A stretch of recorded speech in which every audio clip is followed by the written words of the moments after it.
My name is Wes Craven, and I make movies that catch my attention.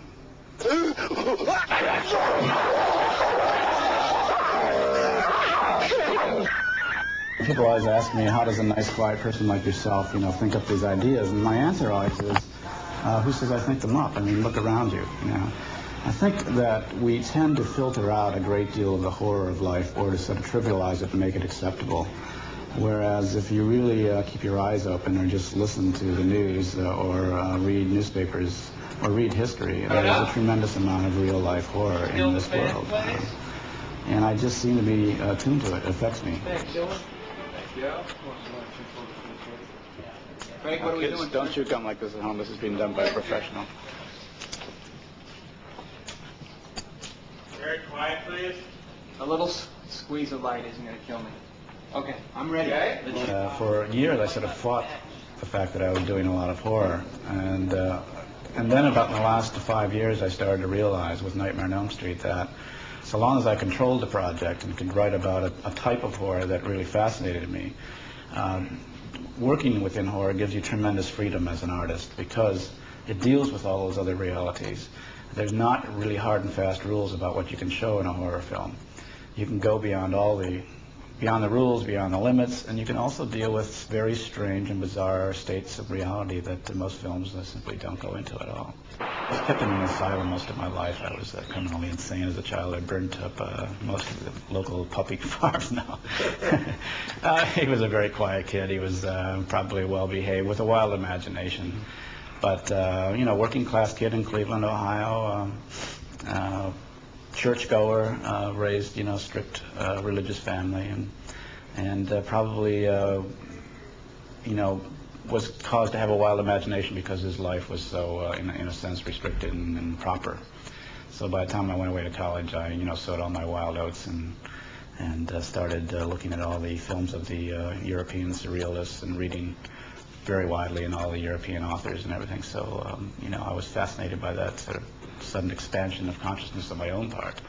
And so when I started making movies, it was a very natural thing to just keep going at that sort of wacky velocity. The first actual feature film that I worked on, I was the writer, director, editor. I mean, it's a very bizarre story, but it was a very small film. Total budget, $90,000.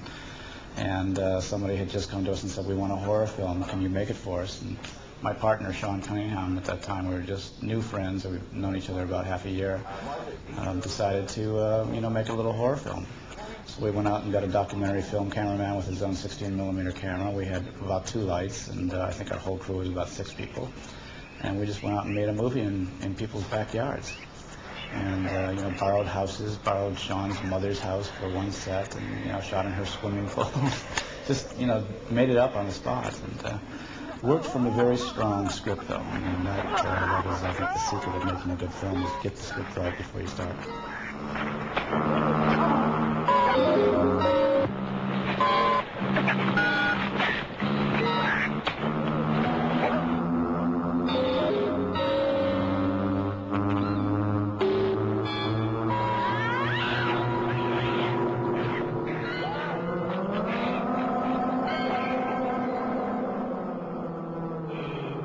Well, the worst nightmare I ever had was releasing something that I directed was on a television movie where the 2 nights before it went on the air, it was called Chiller.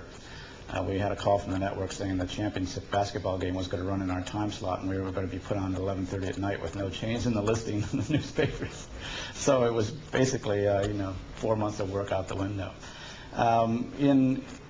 In a movie release, I think probably Under the Hills of Eyes. We opened very strongly in a lot of independent theaters and broke house records in Detroit. And almost immediately, Burt Reynolds opened with Smokey and the Bandit. And it just wiped everybody out. I mean, just all the distributors were forced to take that picture and play it because it was obviously so strong. And even theaters that wanted to keep our picture in were forced to take it out. So we ended up playing drive-in theaters when there was snow on the ground, and in little thinking theaters out on the edge of town. We didn't get a single good play day in that whole movie, and it was a very strong movie. It, as it has proved in its long life, it did very well on cassette and cable television, but it never got a real good theatrical release.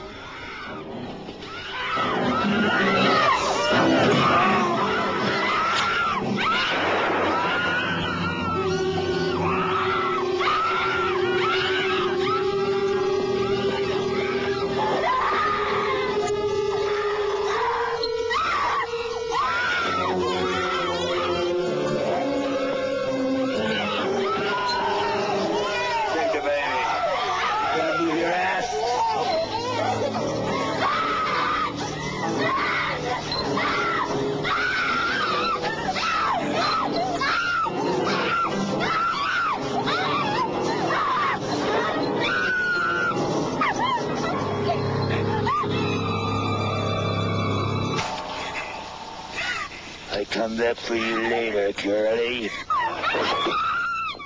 I've had a continuing battle with the rating system, and even though I'm sympathetic to it in some ways, I mean, I understand that it is, in a sense, the industry's taking responsibility for itself, so it doesn't have an exterior censor, as they did in the Hayes Commission. It is still has been sort of the bane of my life. I've had an X on almost all of my films except for Serpent and the Rainbow on the first cut. Nightmare on Elm Street had to be severely recut, and Deadly Friend had 13 separate submissions before it was finally cleared.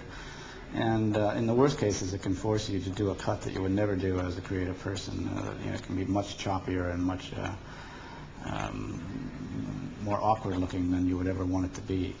And it can cut out the real key moments of what you're trying to portray, which is a horrific moment. And in that sense, I think it can be really destructive. I've had them continually say to me, I'll say, well, what shot should I cut? And they say, well, we can't tell you a particular shot to cut, but the overall effect is too intense.